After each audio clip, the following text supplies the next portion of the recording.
Hello, everybody, and welcome back to a brand new episode of the Benchwarmers Sports Talk Podcast.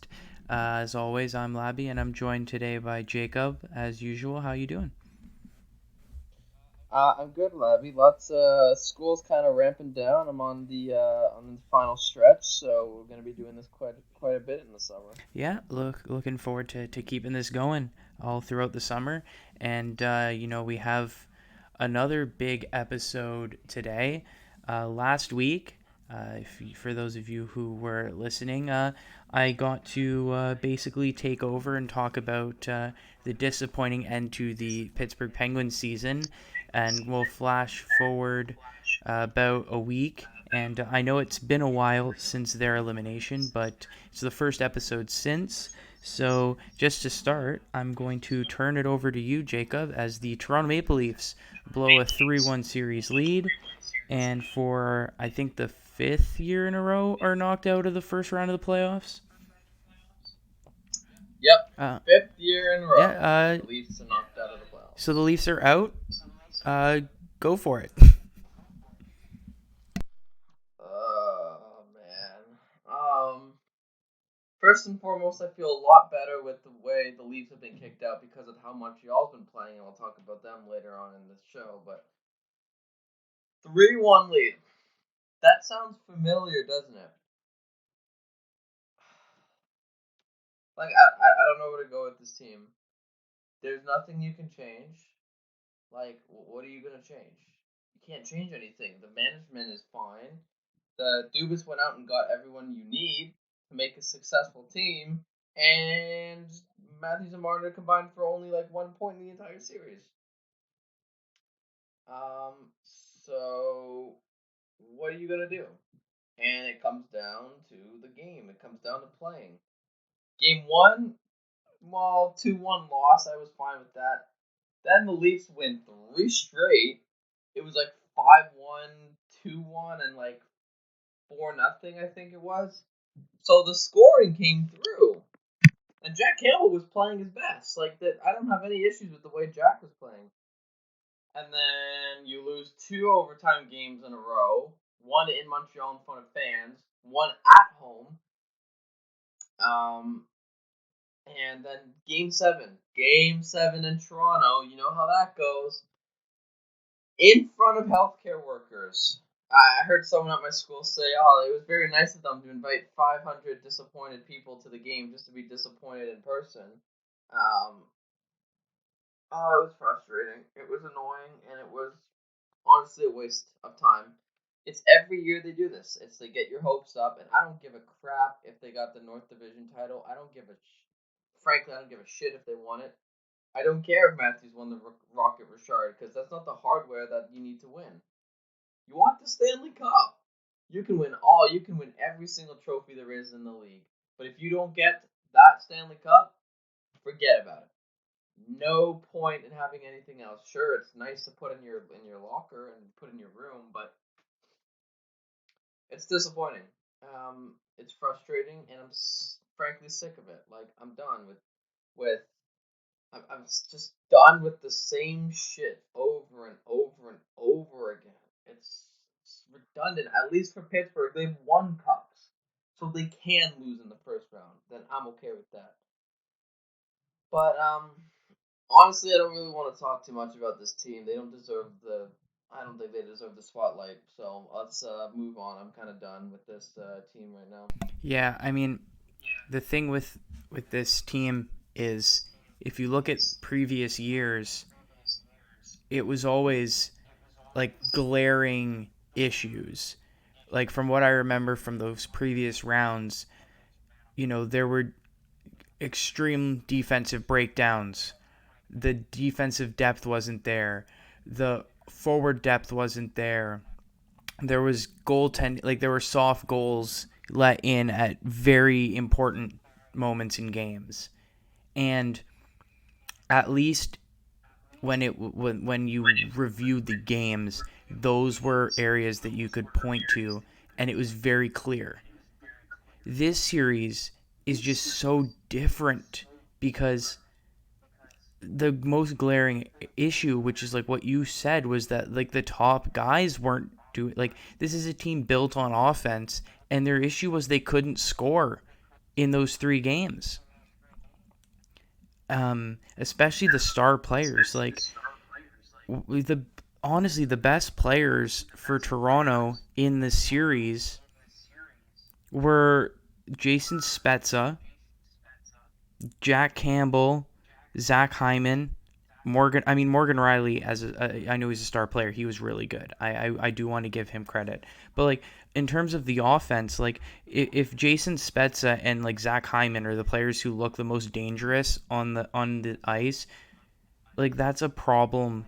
The way that this team is built with the amount of money that they have on the star guys up front. Obviously, the best player for the Leafs in the entire series was William Nylander, who is one of those guys who gets paid a lot. But I mean, it was just it's so weird to me because previous years you would point to the defense, you would point to the goaltending, you would point to the depth scoring, and they got all of those things in this series, yet they still found a way to lose. So like you said at the beginning, where it's like, what do you do? Like I think that's the question, like what do you do? Because like I don't think you can point to it being Dubas's fault. Like on paper, he assembled a great team, and it's not Dubas's responsibility to, you know, it's not Dubas's fault that Matthews didn't score in the series, right? And then No, well, like Dubas went out and addressed all the issues. Got a goaltender, got defense, got offense, and re-signed veterans. Like I don't know what else you can do. no, for sure. And I mean, you can be critical, like you can be critical of why would you give up a first for Foligno when like Taylor Hall went for a second, and I think that's fair. But like you said, like he went out and made moves, and like the team didn't get worse. Um, I mean, you look at coaching, and I mean they've already made a change at coach with this core group. Like I don't think that absolves Sheldon Keefe from any blame. I think you can look to him and question whether he did all that he could do in the series. But like I said, you've already changed coaches under this core, so I don't know if a change in coach is really going to accomplish anything going forward. I mean, that doesn't mean that you shouldn't do it. I mean, personally, I think if Gerard Gallant is available, and we can talk about how that Team Canada team turned things around later, but Gerard Gallant, I'm shocked that he's not a coach in the NHL. The fact that he's still, uh, technically unemployed with regards to the NHL, like, is shocking. But like, I don't think a coach is going to change anything. And then, like you said, they got the goaltending this year. They got the defensive depth. TJ Brody was everything that you guys thought that. Oh my God, why am I blanking on it? TJ Brody is everything you thought Tyson Barrie was going to be. Hmm. Justin Holl actually, like, I think he's progressed. I think he was the most improved player on the Leafs this Yeah, year. like, he definitely is at that NHL level. I think Rasmus Sandin's a starter for you guys next year on opening night. Yep. So my question to you, and I know you said you don't want to talk about it too much, and we can move on. But my question to you is, what do the Leafs do from here?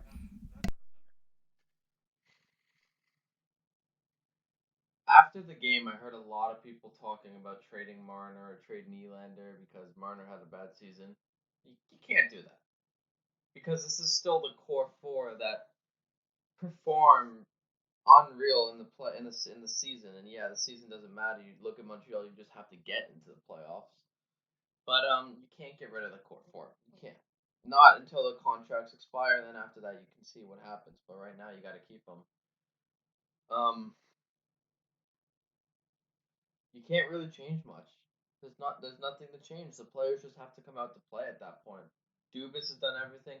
Maybe Keith could have readjusted his lines, and maybe Manny Malhotra, the special teams coach, absolute dog shit at the second half of the season. Maybe he's got to go, and I'd be okay with that. Um, but you gotta like look at Alex Burrows, special. I think he's a special teams coach of the Habs. I think, and they scored us. They have like more shorthanded goals than power play goals this postseason, which is unreal. Um, it just there's no excuse. there's absolutely no excuse for this team. They're overpaid and they're underperforming. So, one stat that really came to mind for me that I thought was insane. Um, his career in the playoffs. Mitch Marner has 5 goals in the playoffs, and he has 5 delay of game penalties in the playoffs. Yep. Yep. Yeah. And I mean, It's you talk about keeping the core four together, and obviously I understand the how hard of a job it is to trade those types of players. And for those of you like a player making $11 million has never been traded in the history of the NHL. Like it no. just it's a very very difficult thing to try to manage. And I think the best way of putting it is the likelihood of trading Marner and winning that trade is very close to like 0%. It would be very, very, very difficult, bordering on impossible, to win a Mitch Marner trade. But with that being said, we've talked about this going back to the beginning of the season, going back to going into the playoffs, talking about this Leafs team, and we both agree where it's like if the Leafs don't win a playoff series this year, you kind of have to make huge changes. And like you said, really the only huge change that you can make is trading one of those guys. And Tavares with the no move clause, he's the captain of your team. He's not going. Austin Matthews, look, he didn't play well this playoff series, but I think historically he's been a pretty good performer for you guys in the playoffs. And he's coming off a Rocket Richard win. He's not getting traded. So you look to Marner and you look to Nylander. And like you said, a Nylander trade's a lot easier to do because it's easier to trade a guy making $7 million than it is to trade a guy making $11 million. But I don't know. I mean, Nylander performed really well this year in the playoffs, and honestly didn't do too badly in the regular season. Marner obviously was phenomenal during the regular season, but then disappeared for 7 games in the playoffs. Um, I mean, I really don't know.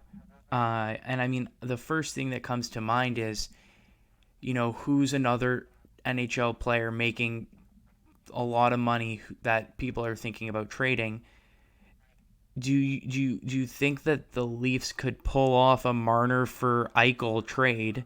Would that even make sense, bringing in another center and having Tavares, Matthews, and Eichel all centermen all on your roster? I mean, obviously you can move guys around; they don't necessarily have to play center, but I mean, really outside of that, I can't think of another, player where like that makes that's realistic. Because like Leafs fans can go on to like Cat Friendly and create these like mock trade situations where it's like, oh well, this guy has this value, so let's just trade like Marner for like, I don't even know, like just insert player like Rantanen. It's like, okay, but like realistically, the Avs are never trading Rantanen, even if you do like even if Mitch Marner is in the equation. But like, so from a realism perspective, I really can only see Eichel. I mean, I don't know. What are your thoughts on that? What are your thoughts on trading like the core four, and like how would that even happen? Well, see, I was thinking about this too, this Eichel Marner thing. The problem is Eichel's a center, and that's going to completely screw up your lines. You're not going to put Eichel third line center. That's just mad disrespectful. So either you got to put him on a wing, or you got to move Tavares down. Because in my opinion, right now Eichel is better than Tavares, and that's just me being honestly truthful to myself. If you were to do a 1-for-1, which I don't think Buffalo would do because A, that's their captain, and B, it's Eichel, he's their franchise player, you'd have to give at least a little more. Because I think Marner doesn't have that ability to save a franchise if there was a chance to be saved. Eichel, I think, does. So I'm assuming Buffalo would want a little more than just Marner. But, I mean, I don't mind it. I wouldn't mind that deal at all. I like Eichel. I like his play. I think he could fit really well in Toronto. The problem is the center job. Is anyone going to be able to? And then Hyman, they got to re-sign this season, to this off season too. So they got to focus on re-signing the players that really need to get re-signed. But I think the big question here is would Buffalo or how would Jack Eichel fit on Toronto? I think he would do fine as long as he's able to adapt and not always play center. Or Matthews won't always play center. Like if they could switch back and forth between who plays center, then I think they'll be fine. But I don't know. I don't think Buffalo will do it personally. Yeah, I mean, we keep talking about like these huge trades and like a Jack Eichel trade would be massive, um, in terms of like the significance of like whatever the whole like history of players getting traded in the NHL. Um, and yeah, to your point, the last thing I wanted to mention is the whole Zach Hyman situation. So the Leafs going into next year will have $12.5 million. They have to re-sign or potentially re-sign because these guys are on expiring deals. You have Zach Hyman, and here's the thing about Zach Hyman. Basically, my main point is I don't think you guys are going to be able to afford Zach Hyman because he's in UFA, so he's not a restricted free agent. Um, and if he gets to free agency, some team's going to offer Zach Hyman $5.5 million. You just know that's happening, and the Leafs right now have $12.5 million in cap space, with 8 forwards, 5 defensemen, and a goalie on the roster. So even if you say, even if you go in and say, okay, Nick Robertson has a spot on this team next year, which I think he does. So there's a ninth forward. Is a guy like Rodion Amirov ready? Even if you say that and he's your 10th forward, if you bring back Spezza on a entry level, on a veteran minimum contract, there's an 11th forward, and then re-sign Hyman at $5 million as your 12th forward. Okay, there's your forward core, but there's $8 million of your $12.5 million gone. And then even if you're able to put that extra $4 million into picking up a sixth defenseman, a backup goalie, and then any sort of depth that you'll need because injuries are a thing. This isn't NHL 21 where you can disable injuries. Even if all of that happens, you're looking at losing Riley Nash, Wayne Simmons, Nick Foligno, Alex Galchenyuk, Joe Thornton, Zach Bogosian, Ben Hutton. Your backup goalie is who knows who it's going to be. That's obviously a step back from the talent that's on the team this year. Um, I mean, what's your opinion on Zach Hyman, like re-signing him? Do you think, like, obviously it's worth it if you can do it, but do you think you realistically have the financial ability to pull that off? Well, I think that with Frederick Anderson walking in this 5.5 mil cap, I think that Hyman will be able to come back and maybe he'll take a hometown discount. Um, Hoping, like super hoping, because he's someone crucial to this team. They really need to have this guy. Um, I don't know. Listen, this is an off season. Dubas is really, we talk about Nylander getting signed and Marner getting re-signed and all that, and Matthews signing. This one's gonna be huge for him. I think this one might be the biggest because you got a lot of problems. You're pressed against the cap. You got a few guys you have to resign. So I think if you're Kyle Dubas, you got to look at the bigger picture here. You can't be hung up on one bad, poor performance. Yeah, it's happened a few times, but this is a bad performance, and he knows it, and he's aware of it. But he's, I think they'll find a way. Somehow, some way, he's never let me down yet. That Zach Hyman will come back as a Maple Leaf, and everyone else will be signed as well. Oh, there you go. Before we move on, any final words about the Toronto Maple Leafs season? Season doesn't mean anything. You can have a best season. You can go 56-0. but whatever happens in the playoffs is what makes or breaks a franchise. And honestly, they're on the verge of breaking. So that's about it. Yeah, I think that sums it up pretty accurately. And I mean, like you said, with the season doesn't matter. I mean, I'm hearing from a lot of Leafs fans, both like, in popular media with like Steve Dangle, for example, or just like talking to my friends, and they're just like, yeah, I mean, like, cool, it's fun watching Leafs games in like the regular season and like, seeing them win, but you get this general feeling of, like you said, they could go 82-0 next, like 56-0 this year, 82-0 next year when they open up a full 82 game season, which I imagine they will next season. But like you said, there's still that, okay, but now they have to do it in the playoffs. And the last thing I'll say, because like I watched Game 7 with a couple of my friends, and I show up, you know, I'm excited to watch the game. I'm excited that I'm able to actually meet people, even if it is still having to be like socially distanced in a backyard, just to be able to like watch a hockey game with friends again. And immediately just like, oh, we're losing tonight. Like, I have zero faith. Yeah, we're gonna lose this game. And it's just like the fact that they could go 82-0, and I would still have Leafs fans going into the playoffs being like, oh, we'll find a way to lose the series. And I think that like that just sums up everything going on with the Toronto Maple Leafs. But pivoting to, Yeah. sorry, go ahead. No, that's it's.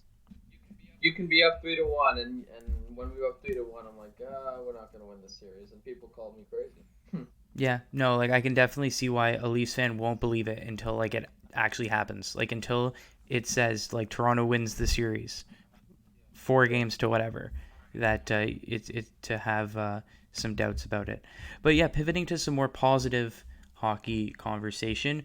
Let's just go into what's going on in each of the second round series so far, and I think it's the perfect place to start with the Canadian division because, like you said, maybe feel a little bit better if you're Toronto. I mean, obviously not, because it should be you guys if you really look at it from that perspective. But Montreal's come out and have just absolutely dominated the Winnipeg Jets. They're up 3-0 in the series. They have a chance to sweep tonight. But whether they do it or not, I mean, just from a pure statistical perspective, teams that have a 3-0 series lead win about 90 whatever percent of the time it is. I think there's only like 5 teams that have ever come back from being down 3-0. And I mean, just Montreal's played great. Winnipeg just looks like their offense has just disappeared. And as much as Hellebuck has been great in this series, despite maybe his numbers not looking great, Hellebuck's kept his team in the games. Even though there have been 5-3 and 5-1 wins for Montreal, like Hellebuck's still been great, but Price has matched him every step of the way, and Montreal's just been better as a team. Yeah, I mean, I don't know what's happening in Winnipeg. They sweep the Oilers just to probably get swept by the Canadians. Um, if you would have told me at the beginning of the season that Montreal has a chance to sweep the Jets to move on to the Final Four after beating the Leafs in 7, I would have probably called you crazy. Probably ridiculous, actually. But you know what? They deserve it. They really do. They've been playing unreal hockey. Big story of that team is Carey Price. There's literally and all the young guns, Suzuki, Armia, Caulfield, even Kotkaniemi, all these guys, they're coming to play, and they've shown it. And you know, good for them. They deserve to be where they are. I don't think there's another team that in the North Division that has a chance. Obviously, Winnipeg I don't think has a chance tonight, especially with all the fans in Montreal. It was about 3,000 last night. Um, I think it's over for Winnipeg, and I think Montreal is going to surprise people. And a really hot take for you, I think they'll make the finals. I think, well, it depends on who they play between. I think it's Colorado and Vegas. Yeah, they're gonna. It's guaranteed that they will play Yeah. Colorado or Vegas, and I mean that's a Okay. very bold take because I don't May think they have a chance against either of those teams. Yeah. Okay, maybe I take that back. I keep forgetting they don't have to play Boston and New York. They have to play Vegas or Colorado.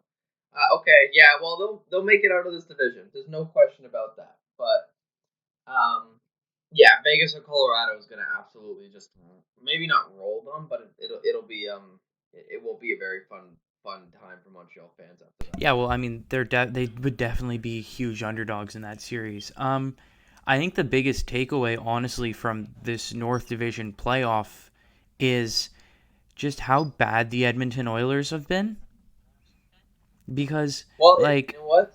I don't think it's how bad the Oilers are. It just shows the inconsistency and lack of depth they have. no, exactly. And I think that's what happened. Like, the Jets, when they played the Oilers, really only had to worry about one line, and they didn't have to worry about like, and this is no disrespect to Mike Smith as a goalie, but they didn't have to worry about, they knew that Hellebuck was the best goalie in the series, and he was going to be the best goalie in the series, even if he wasn't playing at his absolute best.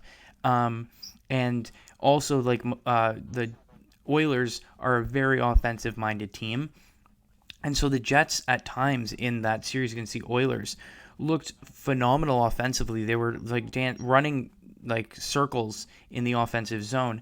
Then they go up against a Montreal team that's built a lot more defensively.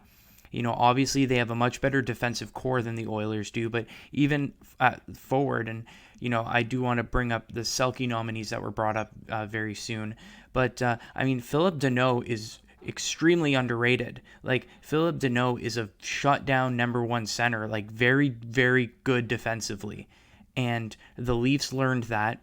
And look, I'm not going to say that the only reason Matthews didn't score is purely because of Philip Deneau. Like, Matthews just didn't play well. But, like, Philip Deneau also did a very good defensive job against the Toronto Maple Leafs, and he's doing the same thing against the Winnipeg Jets. And, I still think Hellebuck's a better goalie than Carey Price, but Carey Price is matching what Hellebuck's doing, so the Jets don't have that advantage in net that they had against the Oilers. Montreal's a much better defensive team, and the offense has just disappeared. Like, I think the Jets had like 12 shots after the second period in Game 3.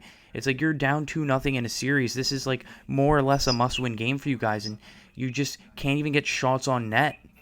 And then when you do get shots on net, like Carey Price is playing well, like you're going to need to get odd man rushes, traffic in front, a large volume of shots to beat a goalie like Carey Price. Because that's how Montreal's scoring goals against Winnipeg. If you look at the majority of Montreal's goals, they're either like Corey Perry scrambles in front of the net and like there's like seven rebounds and like the seventh shot goes in, or it's like a 3-on-1, 2-on-1 fast break opportunity. And obviously Hellbuck's a phenomenal goalie, but if a goalie faces enough 2-on-1s, they're gonna let in goals. If a goalie, if there's enough scrambles in front of the goalie's crease where they can't see the puck through 10 bodies, you're gonna give up goals. And Montreal's found a way to score those types of goals, and Winnipeg just hasn't. But I think going back to Edmonton, I think it shows just how flawed of a team that they are in terms of being built for the playoffs. And like, we talk about how Montreal is still going to be severe underdogs when they exit the North Division. I mean, the expectation for a team like the Oilers is compete for a Stanley Cup, and they're nowhere near that based on, their performance against Winnipeg and how Winnipeg's shown up against Montreal. So like I don't know. I think honestly, if you're watching Jets and Habs, you're probably most pissed off if you're an Oilers fan, just because it's like, how did this team absolutely dominate us, and now they're just getting absolutely dominated? Yeah, that's why it's a little easier to stomach the fact the Leafs lost in 7 because Montreal's just been like Carey Price didn't just get hot against the Leafs; he got hot against everyone, and obviously a prime playoff Carey Price is probably the deadliest thing that this world has ever seen. He's not human, so that's always good to watch. Yeah, the Oilers are probably punching the air right now, thinking we got swept by this team who's going to get swept by Montreal. Um,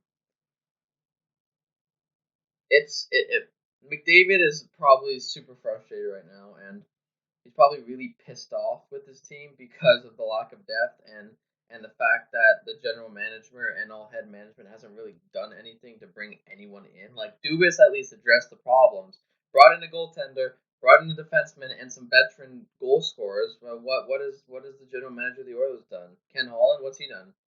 Nothing. Yeah, He's brought nothing in to increase those 4 lines. He's just done stuff to increase the 2. yeah. No, the And biggest thing is like in the post press, like in the postseason press conference for the Penguins, like Hextall, the general manager, basically was like asked straight up, "Do you consider this team like in a win now mentality?" And he's like, "Well, yeah, our core is like aging, but like they're still elite, and so like yeah, we're definitely consider ourselves in a win now mentality." Meanwhile, the Oilers general manager is saying like, "Oh, you have to pick and choose which years you go all in."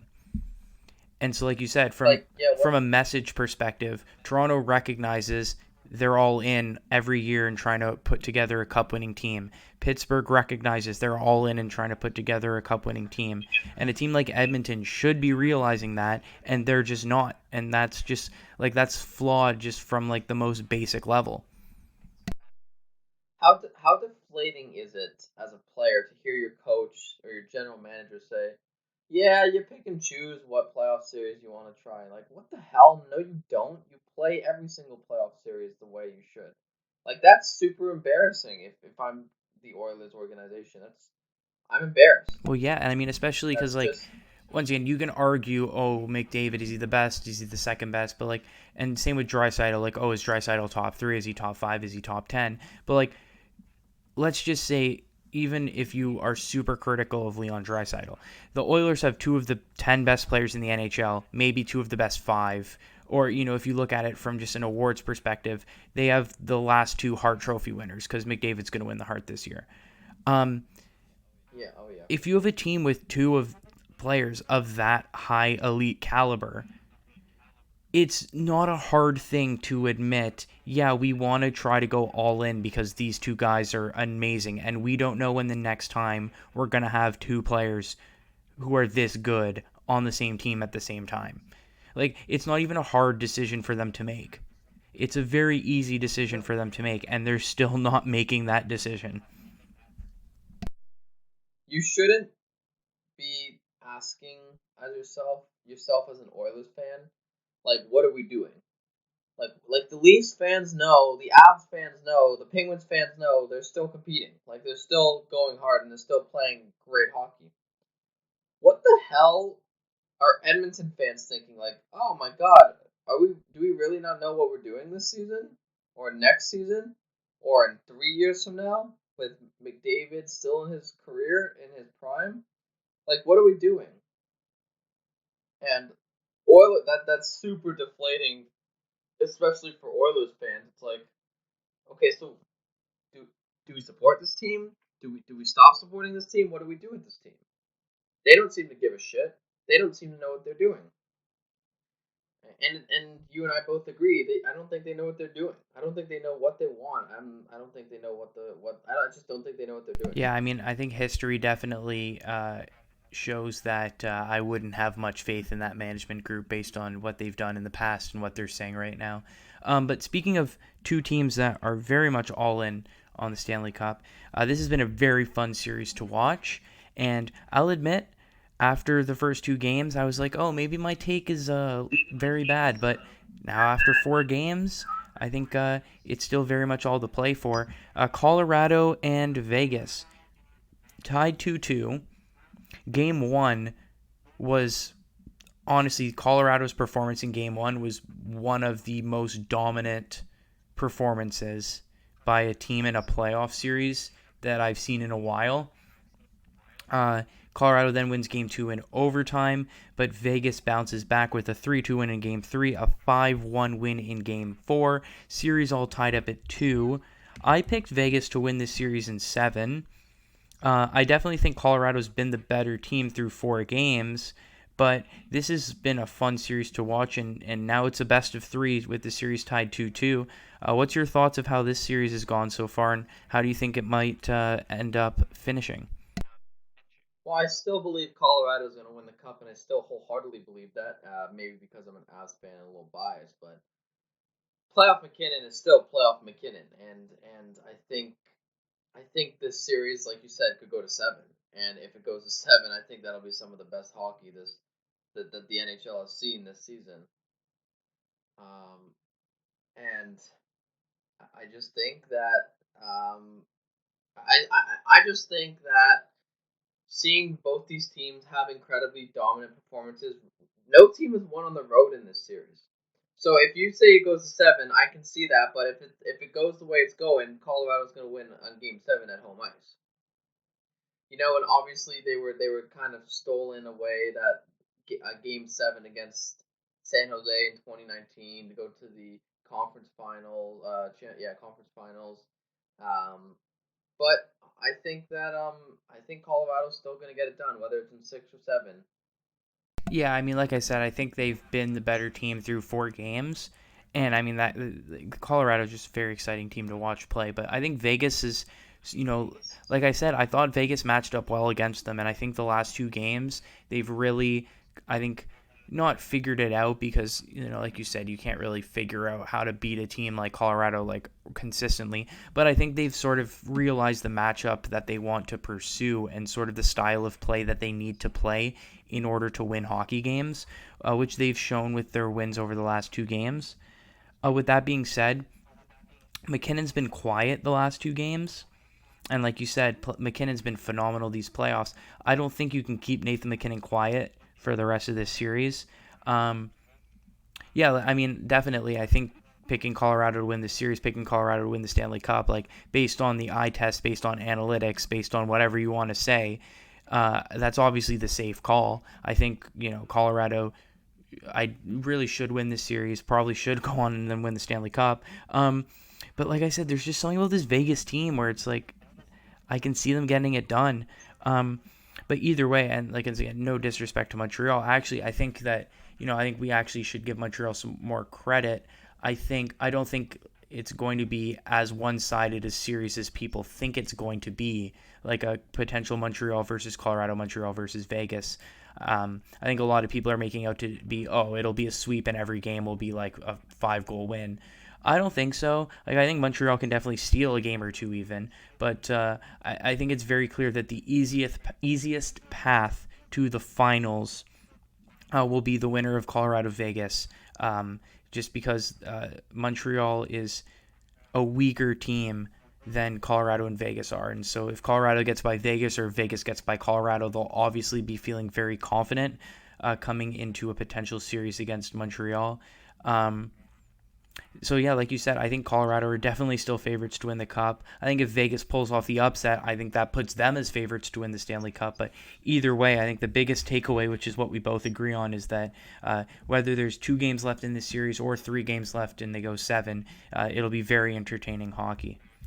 But switching to the other side of the bracket, we have the Hurricanes and the Lightning, with the Lightning leading 3 games to 1, and then also the Islanders and the Bruins tied 2-2. Well, I'll let you choose which series you want to talk about. What have you been watching more, or who are you most impressed by? Let me tell you, Nassau Coliseum is one of the loudest buildings I think I've ever heard in any sports. Like, did you watch that Game 4 between the Bruins and the Islanders? I did not. I've tried to watch as little New York Islanders hockey as possible. Fair enough. I understand. I hate both those franchises and their fans, but the Islanders barn, there was not a second of silence. It was always bumping. They got chants for days. It's honestly great to watch that. As someone who hasn't seen like fans in the stands for so long, um, I've been watching that one, and I really kind of want the Islanders to win just to get destroyed by Tampa Bay because I'm sorry, Carolina, it's Tampa Bay, and you watched that last Tampa Carolina game where there was like 7 goals in the second period alone. Yeah, no, that I've been watching more of Tampa, Carolina than I have Boston, New York, and yeah, like New York, Um, yeah, when that Tampa Bay Lightning team just like on the power play, for example, where they just get to like pass the puck around for fun and then just score, like the lethal. um, yeah, literally, it's lethal. And the problem with, again, Tampa found a loophole with the whole Kucherov and Stamkos being off basically the entire season. They get him back from free at the end of the playoffs. Like, I mean, think work smarter, not harder. That's how I see it, and I think people are just mad that Tampa did this first, and it's fun. That playoff series is so much fun. That last game was wild. I think it just helps having fans in the stands as well. To be honest with you, makes playoff series so much more interesting. No, for sure. I mean, definitely, like the Islanders' home crowd has been phenomenal. I'm definitely not taking anything away from that. Yeah, that barn's loud. Um, Yeah, it what I is. will say about that series is like it's crazy because like after 4 games in the Islanders Penguins series, it's like okay, the series is 2-2, which is not bad because like they're right there. But like, how the hell are the Islanders even in this? Like, how is it even competitive at this point? Like in this series, and honestly, it's the same thing in this where it's like okay, the Islanders are tied 2-2 with Boston. Boston's looked phenomenal. It's like how are the Islanders still in this series? And I mean, like I'm saying that I guess is like a respect to them, but like it's just not sustainable. Like the Islanders' game plan is just like go into a shell the entire game and try to just fluke wins against the run of play. And like I'm just I it's crazy how they're in the second round of the playoffs tied 2-2. They've played 10 playoff games and I think they've been the better team in maybe 2 of them. They were the better Here's team game 5 against Pittsburgh. They were the better team game 4 against Boston. I think every other game they've been outplayed in the playoffs. Yet they won their first round series and they're 2-2 in this one. And I don't understand how that's even possible. Well, let me tell you what I think it comes down to, especially in this Boston series. It's the battle of the coaches, and Bruce Cassidy is an absolute gem of a coach. He's an absolute beauty of a coach. He's a great coach, but Barry Trotz's system, you and I have seen it over and over again, how successful it can be, and it's not failing him any less. What they do is they tire out the opponent and they strike in the late second, or they tie it up late in the third, and they take it to overtime and they just wear out their opponent. And it works. Won Barry Trotz a championship in 2018, and it's probably going to get him pretty far in this season too. He's arguably the best coach in our generation, arguably. Yeah, I think And Trotz this is the is best coach in the NHL right now.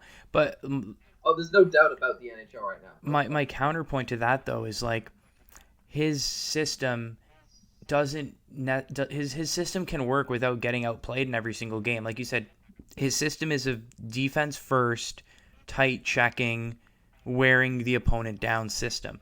You can play a defensive minded, tight checking system and still be the better team in the game and still carry the majority of the play. And I've seen the Islanders do that. The reason why their system is so effective is because they can dominate games while playing that system. And I've seen them dominate games while playing that system. I just think it's ridiculous because like their goaltending combo, and I think they went back to Varlamov at some points in this series even. So like Varlamov and Sorokin have honestly been split pretty evenly in the playoffs, and they've both been pretty damn good. Sorokin was unstoppable for like a small period of time in that Pittsburgh series, and they've gotten some really strong goaltending again here against Boston. And good goaltending goes a long way. I mean, I just don't see how the Islanders can win this series. But like with that being said, they've already fluked, themselves this far. Why can't they win 2 more games even if they get severely outplayed? But like I don't know. I just think like this is a golden opportunity for Boston to get back to a conference finals, and like they've been the better team in the series. They absolutely wiped the floor with Washington in the first round, and they've been the better team so far. It's just a matter of can they go out and pull off, can wrap up the series here. And I mean, I To, really think to, they to can. be honest, to be honest with you, I do not think the Islanders have fluked away here. They outplayed the Penguins, I think, in at least 2 of those games, and those 2 games were very crucial. In obviously beating Pittsburgh. I don't think they What fluked two away. games were they better in? I would say probably game number 6, where I mean, I guess you can argue Jari was at fault there, but I think they kept good pace with Pittsburgh the entire game. And the game where they took it to overtime, what was that, game number 2? No, game one I think was pretty even. Game two, Penguins dominated. Game three, Penguins dominated. Game four, Penguins dominated. Game five, Islanders dominated. Game six, I think, was pretty even. So I will get game 5. That's the one I Yeah, was thinking. I don't know which one. I'd say game 6 when they won in overtime. They dominated as well. I'd say they were a little bit better than Pittsburgh in that game. I, So there's 2 games right I, there, and one of them is on home ice. And obviously we know Jari was a big issue in that series. But I think the Islanders haven't flukingly gotten to where they are. I think they have, because if you replace Tristan Jarry with Tuukka Rask through 4 games of this series, then the Islanders are eliminated already. They were the better team in 1 game. They've played 4 games against Boston. They've only been the better team in 1 game. The game, I don't understand how the Islanders won game 2 against Boston. I really don't. They were just dominated the entire game. The shots at one point, like Boston was 2-1 in the shots, like 3-1 in terms of chances generated, and they just won the game. And that's just so unsustainable. I just don't know how they can keep doing this. I just don't know. Like, that's why I say fluked, because like they won the first round because of goaltending, because they were the better team in 1 game, and they're tied in this series despite, once again, they've been outplayed in 3 out of the 4 games. They've been outplayed in 8 out of the 10 games so far in the playoffs, and they're 6-4 in those 10 games. It just defies all logic. You don't have to have logic to be good. Like, you just have to win. That's all it is. They go out there and they have fun and they play their hockey and the system works. That's literally all it is. And it's working for them now and it's going to work for them for. I think it's going to go to 7. Like, what if Boston wins the next day and then you go back to Nassau Coliseum with those fans and then you go back to Boston and there's 7 games right there? Yeah, I think Boston wins this series in 7, because, like I And said, I think the and Islanders will and fluke and another one somehow. look at that game 4 win or that game 3 win. That realistically, that puck should not have gone in the net. You and I can both agree that was a very unlucky goal on the Islanders. So what if they win that game? Then they're up in the series 3-1, and then we'd be having a whole different conversation here. You mean game 3, a game in which they were severely outplayed, and still, yeah, they lost because the goalie made a mistake. Okay. Um, that's what they've been doing to other teams the entire playoffs, realistically, the entire series. I mean, I can see Boston winning. I think Boston wins this series in 7. If the Islanders somehow get out of this division and end up playing Tampa or Carolina, realistically, I think that Montreal against Colorado or Vegas would be a more even matchup than the Islanders against Tampa Bay. And I'll say Tampa Bay just because they're up 3-1. Because if Tampa Bay, or Carolina for that matter, if they come back and win, play against the Islanders the way the Islanders have been playing, like if Tampa Bay is the better team and outchance the Islanders 2-1, 3-1, the Islanders are getting annihilated in every single game. Every single game. And that's fine, but that is a big what if. That's a next series problem. Right now we're focused on this series, and I don't think the Islanders are flukingly winning these games. No, I definitely think they are. And that's why I want to see Boston versus Tampa or Carolina, because that will be a very exciting series. That will be just better entertainment for the league, just better play. I think like Boston would actually have a chance to win that series. I think we need to see that, because if we end up having Montreal versus Colorado or Vegas and the Islanders against Tampa or Carolina, I don't even know if I will watch those series. I'll just be like, wake me up for the finals, because I know how these series are going to go. And there's no point in watching that. It's like it reminds me of the NBA a couple of years ago, where it's like, oh, the playoffs are starting. Cool. Wake me up in a month and a half when it's LeBron versus Golden State in the finals, because I know how it's going to go. Are you saying they're flukingly winning because you're a Pens fan that's still salty? No, That's okay. no. I'm not. I like you. If you're a neutral fan, you can say that the Penguins were the better team in most of the games that series.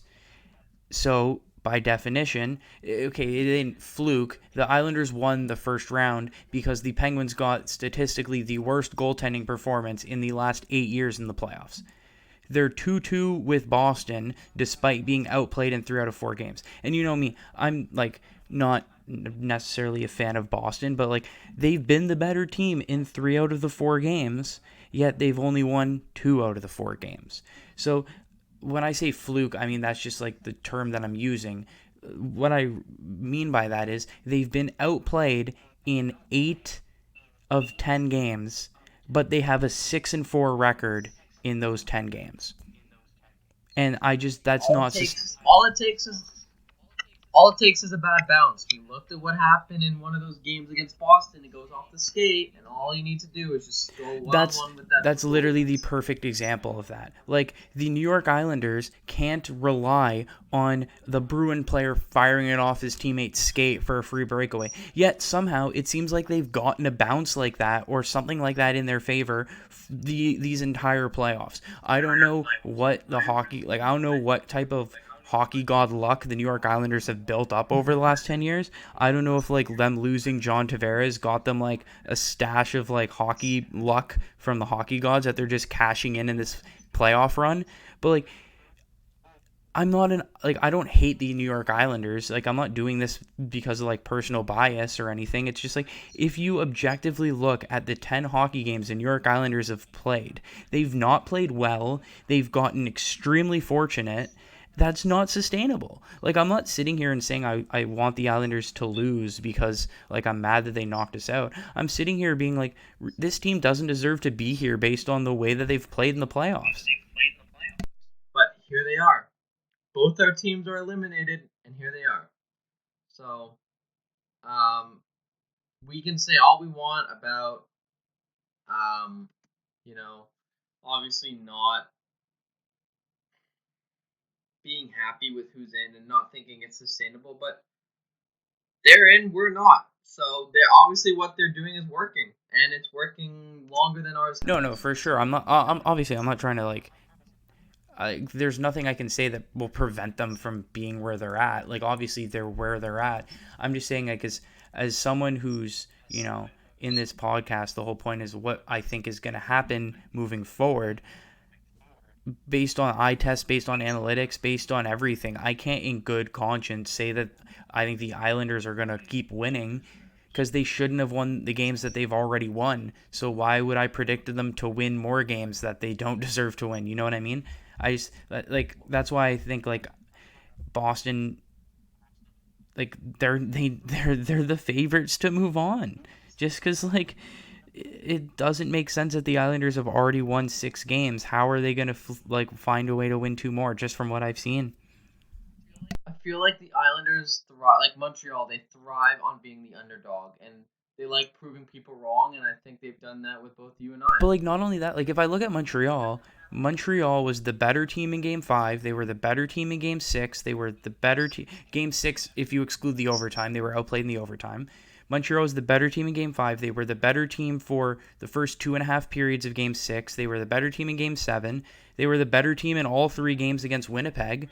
Like when I look at Montreal, I like obviously I'm like, look, Toronto didn't play as well as they could have played, but like Montreal didn't fluke. Like Montreal were the better of the 2 teams in those games, and it's the fault of Toronto for not playing up to the standard that they're capable of. But Montreal can't control that.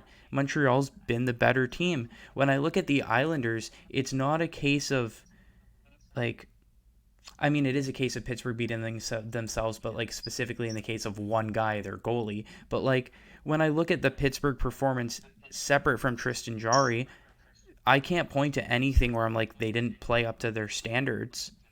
Or like, you know what I mean? It's so like for Montreal, yeah, they thrive on being the underdog, but they've been the better team in a lot of the games that they've won. Like I can't sit here and say Montreal didn't deserve to beat the Leafs because I saw them be the better team for most of the final 3 games of that series. Where No, I look at the 4 games the Islanders have played against Boston, and like if you took away the goals and just showed the play of that series for 4 games, and they were like, okay, these have been 4 hockey games. which team do you think is winning the series? I'd be like, oh, Boston's already swept the Islanders. They've been the better team like 90% of the time. It doesn't. Again, it doesn't matter what people think of you or if you're being outplayed or not. At the end of the day, if you get that win in overtime and regulation, that's ultimately what matters. And the Islanders, whether you like it or not, or think it or not, frustratingly have been winning games, and it's going to continue that. It's the Barry Trotz effect, or the Matt Barzell effect, or whatever you want to call it, whatever effect you want to call it. It's working. It's annoying, but it's working. No, for sure. But like, I don't know.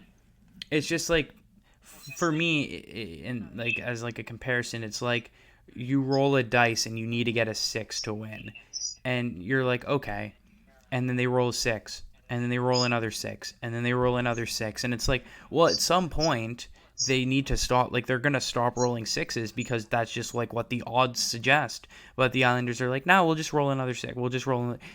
You know what I mean? It's like I don't know. It's just like they keep getting outplayed, but it's like, okay, but we'll win anyways. And it's like, well, no, that's not how it works. But then the Islanders are like, well, yeah, actually, like that's how it's worked. And I mean, it just doesn't make any sense to me. And I mean, It honestly, it doesn't have to make sense, but but like it's you working, said, yeah, and that it's worked. I mean, I don't think it's going to continue to work, which is why what I'm talking about here. But like, I mean, and I do want to talk a little bit about Tampa, Carolina, but like basically going on from that, Carolina, like Florida and Carolina have both played some pretty good hockey in the playoffs. Like they definitely weren't bad. They were just outplayed by an even better Tampa Bay team.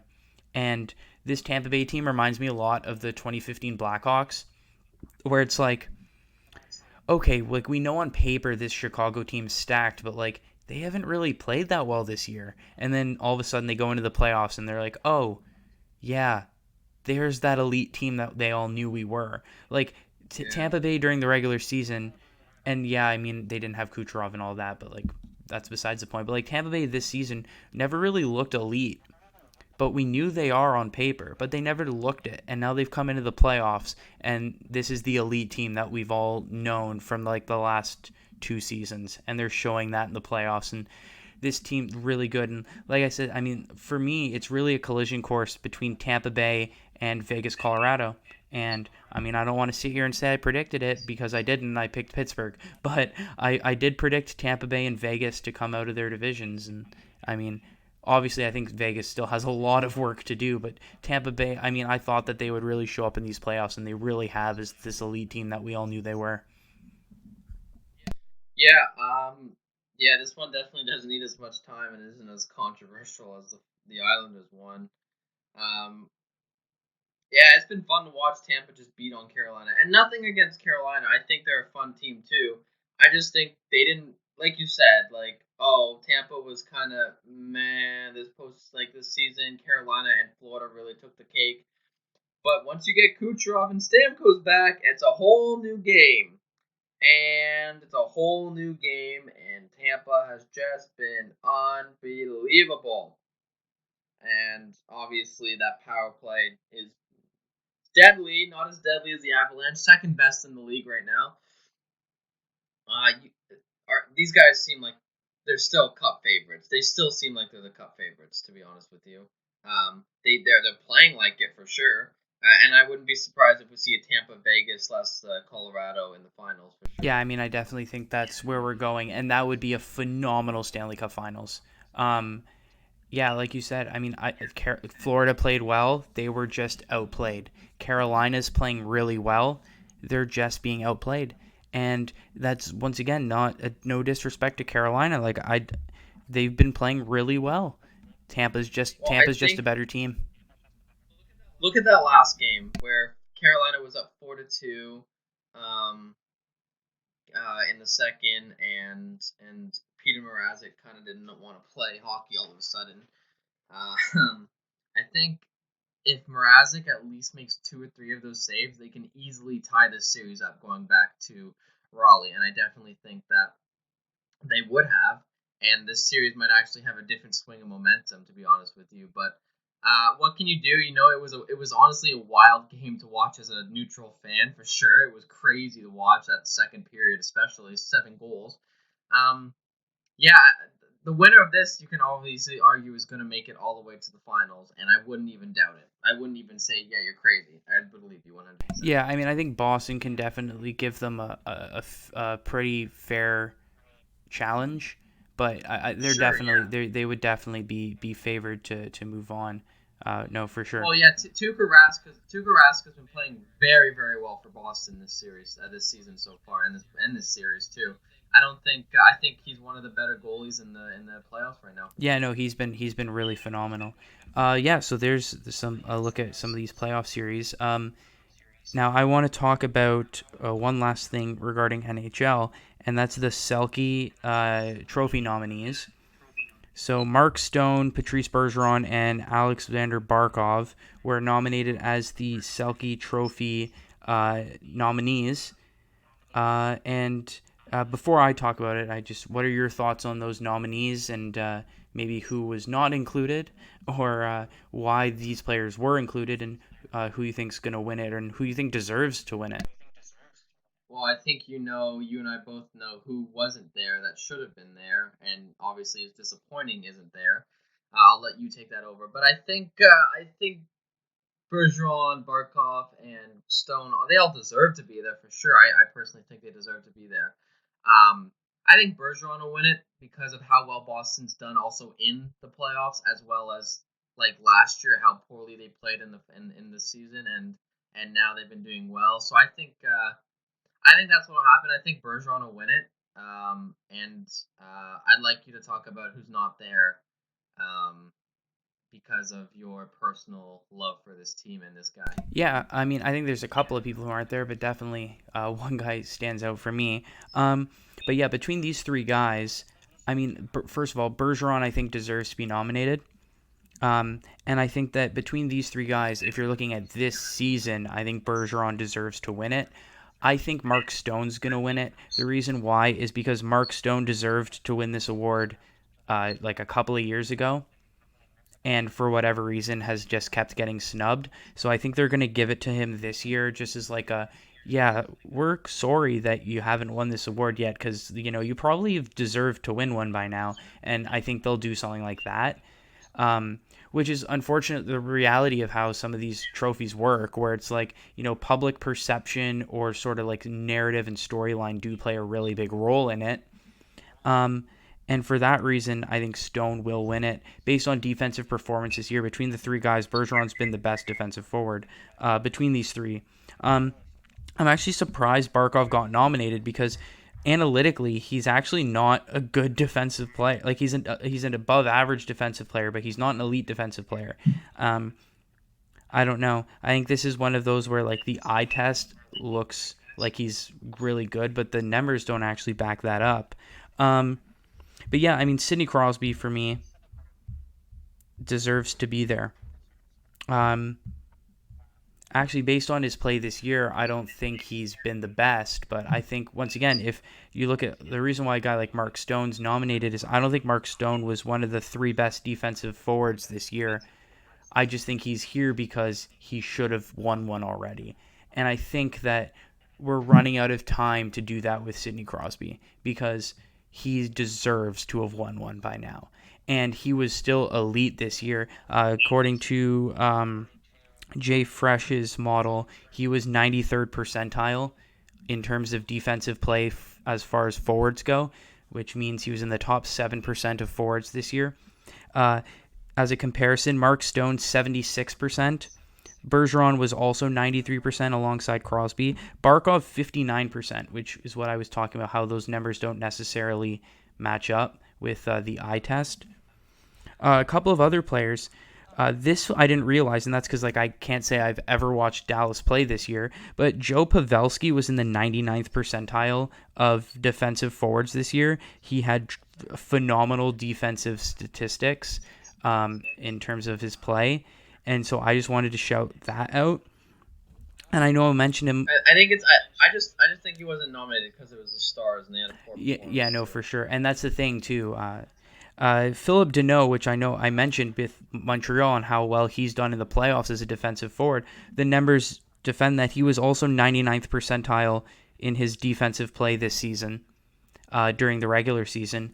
And I mean, I think he's getting recognition now based on his play in the playoffs. And I mean, I just want to say good for him to deserve that. And I know I mentioned this on our hot takes episode where I thought Joel Eriksson Ek was going to be a nominee.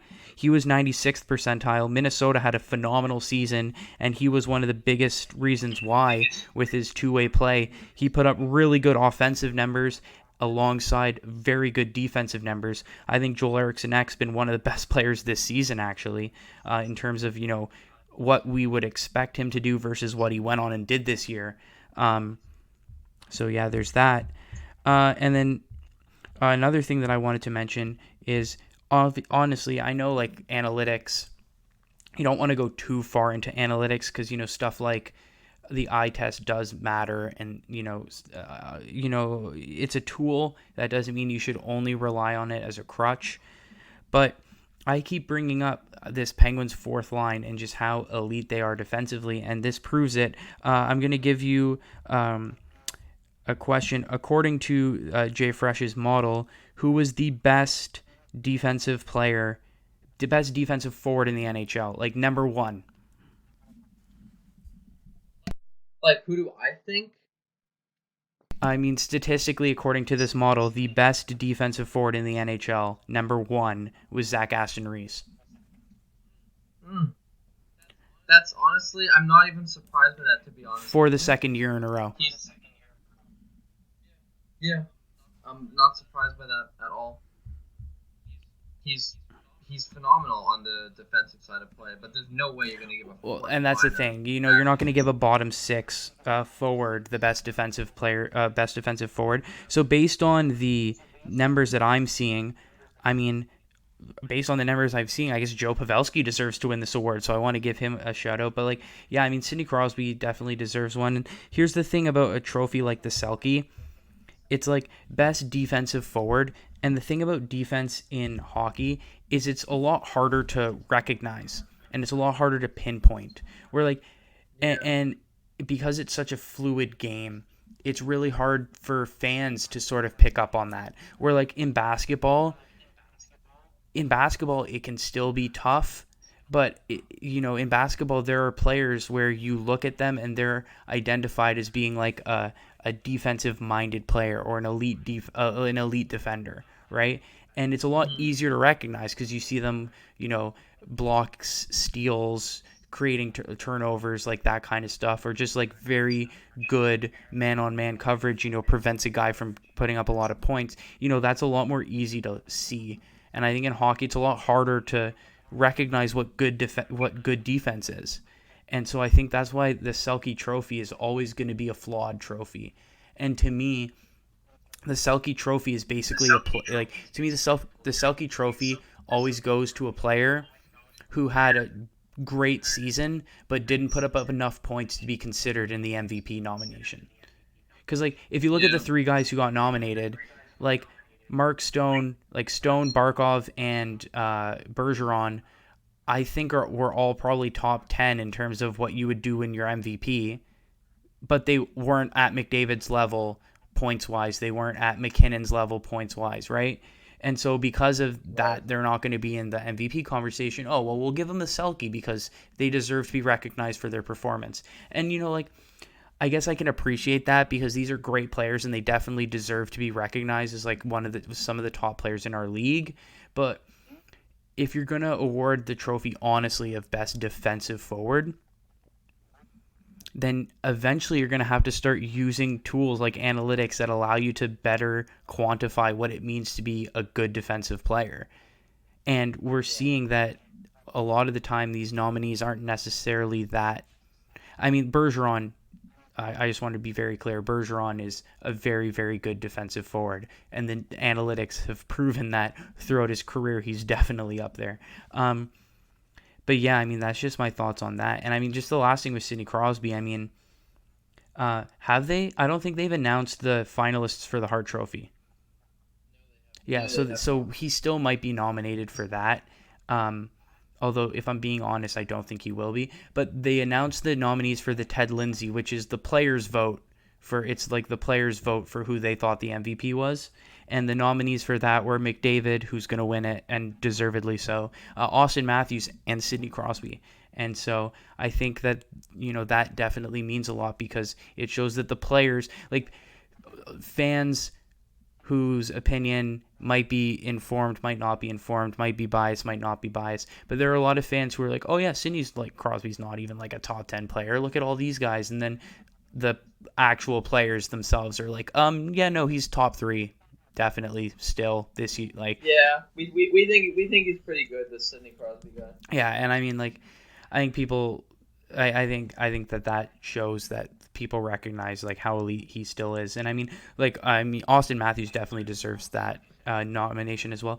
Personally, I think the Hart Trophy nominees, I think it's going to be McDavid, Matthews, and McKinnon over Crosby. I think they'll do that just because of like the narrative of like, oh, look at how good these 3 young players are and they're the future of the league. I think that looks a lot better on the league, especially with how the playoffs have gone, which, I mean, these are regular season awards. The playoffs shouldn't fucking matter, which is why I think they should do all the nominations and the votes before the playoffs start.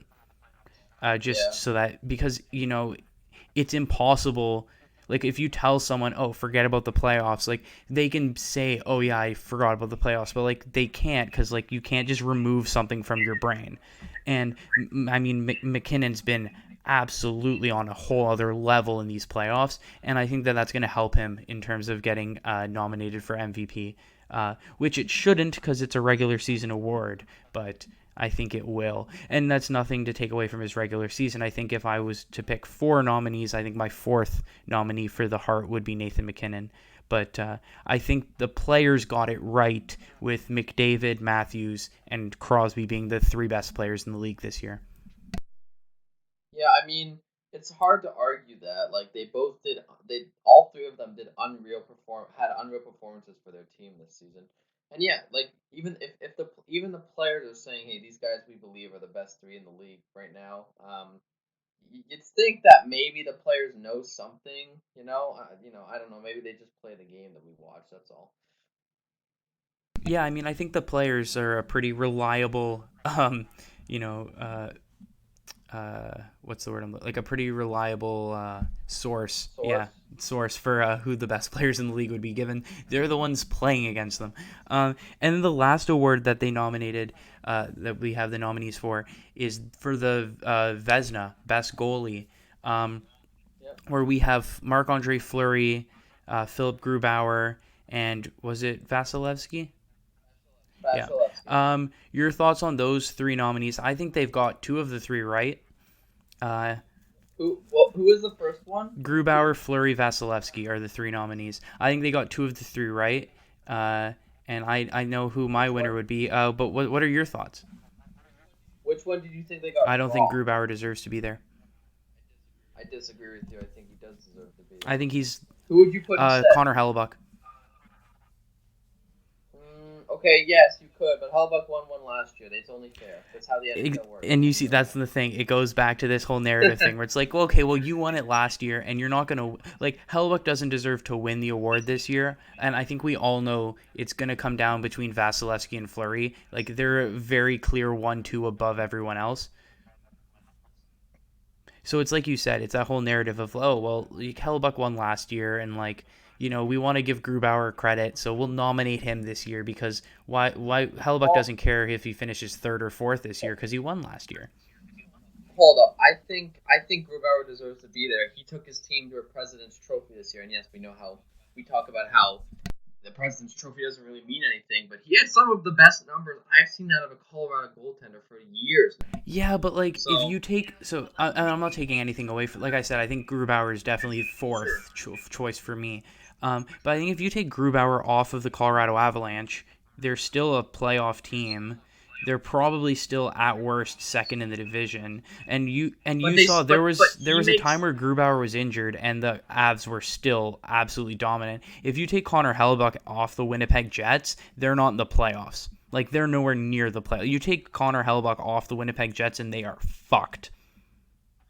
But I just think Grubauer adds that extra element of like security to that team with the way he's been playing. And yeah, look at him in Washington. Maybe he wasn't the best, but he's really come alive in Colorado. And yes, you can make the argument that they just wanted to recognize his play and all that stuff. But I think he deserves to be there. And I think I don't think he'll win it for sure. I don't think he'll win it, but I think he deserves to be there as a candidate for sure. Yeah, I mean, and like you said, the narratives are so obviously there. Has Yeah, Vasilevsky? I'm just assuming he's won it, but has Vasilevsky won a Vezina before? he has not He's won a Vezina not really, because I know this is the first time in his career that Fleury's even been nominated, which is which is ridiculous. crazy to think about that. But Which is stupid because Fleury was so well for Pittsburgh and for like a decade. yeah, no, Vasilevsky won the Vezina in 2019. Oh, so he won it in Yeah. 2019. So Okay, so he so hasn't once won it. again, I think So now the question mark becomes, because I think it's going to come down to Vasilevsky and Fleury, and like, as much as literally Fleury's my favorite player, like out of every, like, literally Crosby and Fleury are like tied for first in terms of like my favorite players. sure, But I'll be honest, Andre Vasilevsky has been the best goalie in the league this year, and he deserves to win the award. I hope they but give it to Fleury because he's never won one and he's been the second best this year. And the fact that Marc-Andre Fleury, in my opinion, is a top 5 goalie all time, and the fact that he can retire without having won a Vezina is a crime. And this is his best chance to get one. So I hope they give it to him, even though Vasilevsky probably deserves this trophy if you look at this year's performance alone in a vacuum. But like you said, narratives and storylines, and I don't know. I mean, so I hope Fleury gets it, but I'll be honest, and I think Vasilevsky deserves it. I'm with you. I think Vasilevsky deserves it. I don't know if he'll get it just because he's already won it in the past 2 years. I would love to see Fleury win it. I think Fleury has done something like it's something ridiculous that a lot of goalies can't do. He came into a franchise that was brand new and he basically took him to the finals on his back. And he's been doing that ever since. So personally, I don't see how you can't give it to Fleury. I mean, I can't see how you don't give it to Fleury because Vasilevsky, technically by numbers, um, is the best. But then again, Adam Fox was technically the best defenseman in the league, and he probably won't get the Norris. I was So, gonna say wait until the Norris nominees come out, and then I'll really get fucking angry about how this league doesn't know how to pick award winners. But and you literally said it perfectly there. Like, if Adam Fox isn't nominated, let alone whether he like, if Adam Fox isn't nominated, it's going to be a crime, and they're gonna give it to Cale Makar because of fucking course they are. But like, oh, Adam it's Fox you know deserves what the Norris this year. the candidates will probably be Kale McCarr, Victor Hedman, and like Roman Yossi or something as And that's alternates. the other thing too. What has Victor Hedman done this year that's exceptional other than he's Victor Hedman? Like, he wasn't great this Yeah, year. and he plays on the Tampa Bay. And he plays on the Tampa Bay Lightning. Like, Like, sure, he was good this year. Like, Victor Hedman literally, like, Victor Hedman shows up and he's like a top 10 defenseman in the league automatically. But like, Victor Hedman was not a top 3 defenseman in the league this year based on his play. Like, he just no, wasn't. it should be Adam Fox, Kale McCarr. I think Kale McCarr is really taking that extra step this year for the Avalanche. Um, and honestly, I don't really know who else. Maybe who would you put as your third? Yeah, I mean, here's the thing. It's like, I'm not going to be that angry if Hedman is nominated because, like I said, I think Fox and Makar have kind of been a step above everyone else. I mean, I think there's been, like, once again, maybe to defend, like, to get some credit back from New York Islanders fans. I think if you could nominate a tandem, Pelech and Pulak as a collective are definitely deserve to be in the conversation as best defensemen. Unfortunately, it's an individual award; it's not like a tandem award. But if I had to give an award for the best D pair in the NHL this year, it's Pelech and Pulak, no question. Like, I don't think you can find an argument. Even, like, I know Makar plays. Does Makar play with Gerard? And Yes, I he mean, that's does. probably who would I pick as number 2. And then I know Fox. Honestly, Adam Fox plays with. Oh my goodness, why am I blanking on his name in New York? Is it? I couldn't tell you. Oh my goodness, he plays with. Who's the other young defenseman they have that's really good? Why am I blanking on his I name? Oh my goodness. Kuznevich. I No, don't. no, no. It's gonna come to me. But honestly, even his defensive partner's been really good this year. But yeah, I think Pellick and Pulak are definitely like uh, the best D pairing this year. But like, I don't know. It's it'll be interesting to see what happens when those nominees come out. Yeah, and I think that's a perfect way to kind of like wrap up the show because oh my goodness, we've been going for a while now. But yeah, like the league doesn't know how to pick the proper. I personally don't think sometimes they get it right, but majority of the time they don't, and it's going to be disappointing if Adam Fox is in the top three nominee. No, for sure. Yeah, and I think the best way to wrap up quickly is just congratulations to Team Canada for winning gold at the World Hockey Championships. They started off Man, that's 0-3, including a loss to Latvia, and their team didn't look great on paper. They found a way to pull it off. they found a way. It's the Mangiapane effect. Speaking of, honestly, I Um, can't believe I didn't bring up his name. Speaking of players who deserve credit for their defensive capabilities, and I mean, Mangiapane was also just an elite. Like, he won MVP of the tournament. He was putting up crazy points as well offensively. But like Andrew Mangiapane, super underrated player. Super, like, the fact that he was a healthy scratch for like the first couple of games for Canada is like absolutely disrespectful. yep. And then look what happened. They came and they won. So, Yeah, um, big congrats to yeah. Canada. Silver to Finland, bronze to USA. So congratulations to Finland and USA as well. And I just want to give out a shout out to Germany because they came fourth. And I think Germany making it to the semifinals of a major international hockey tournament's a big accomplishment. Obviously, they won silver at the Olympics. Granted, the non-NHL player Olympics, but still, I think German hockey is honestly in a really good place right now. And you look at, even if there are NHL players at the next Olympics, you'd obviously think that Canada, USA, Russia, Sweden, Finland, all these countries would have very good teams. But like Stützle, Draisaitl, like Germany has a lot of talent coming up, and we're seeing it, including this year at the World Hockey Championships where they came in fourth. Well, personally, I've been saying for a long time is that European hockey is one of the best hockey, some of the best hockey I think I've ever seen in my life. Like the KHL is fun to watch, and all the other different leagues. But yeah, it's extremely fun to watch for sure. Yeah. Oh my God, I literally remembered the guy's name and of the Rangers defenseman I was Okay, gonna wrap up with, and then I completely just blanked on him again. Keandre Miller. so we Keandre Miller. Miller. Yeah. Yeah, he had a very good year as well, and I mean, part of that was playing alongside Adam Fox, but also like you can't be the best defenseman in the league unless your defensive partner also plays really well. So I wanted to get his name out before we wrapped up. So Keandre Miller. But yeah, with that, this has been another episode of the Benchwarmers Sports Talk podcast. Thank you very much for listening and for showing your continued support. Even if, we'll just get angry Penguins and Leafs rants from time to time. But hey, they are both out of the playoffs, and it will be very much focused on other teams from here on out. And so we hopefully will see you next week for the next episode. But until then, thank you very much for listening, and we'll see you next week.